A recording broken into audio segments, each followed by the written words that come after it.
Live আছে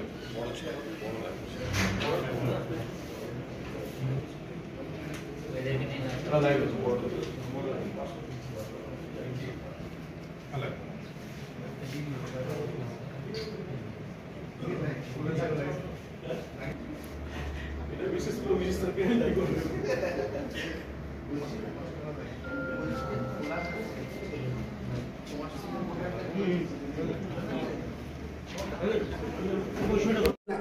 দুর্নীতির দায় কার সেটা আমরা বলতে পারবো না, কিন্তু আমরা চাই এর নিরপেক্ষ তদন্ত হোক এবং তদন্তে যারা দোষী তাদের শাস্তি হোক।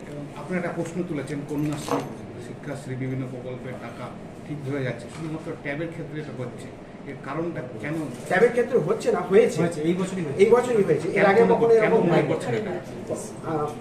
হয়েছে বলে আমাদের এই জায়গাটা আমরা এনসিপিও ফিল করছি যে কাজটা আমরা যখন কখনো কখনো করে থাকি এবং আমরা অনেক ক্লার্ক হয়তো করি, গ্রাউন্ড লেভেলে কাজটা করি, সুতরাং আমাদের উপরে সব থেকে আগে এবং আমরা সব থেকে নিচু তলার কর্মী, ফলে উচ্চতর কর্মী যারা আছেন তারা সব থেকে আগে হয়তো আমাদেরকে মানে আক্রমণ করছেন বা করেছেন।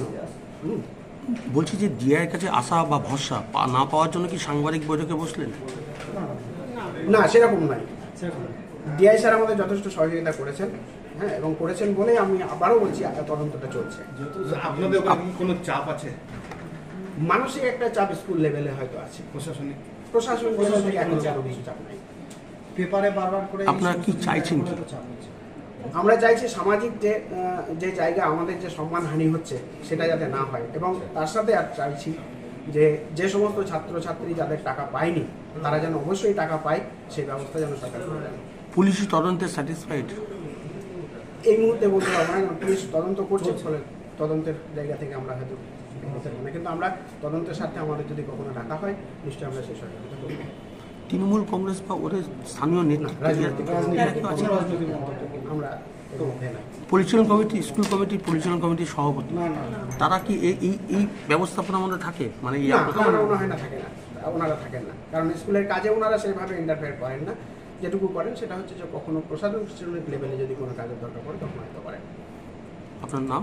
আমি কালীশঙ্কর দাস। কোন দায়িত্বে আছে? দায়িত্বে হচ্ছে Malda WBSMCA, West Bengal school and Madrasa clerks অ্যাসোসিয়েশনের মালদা জেলা সম্পাদক।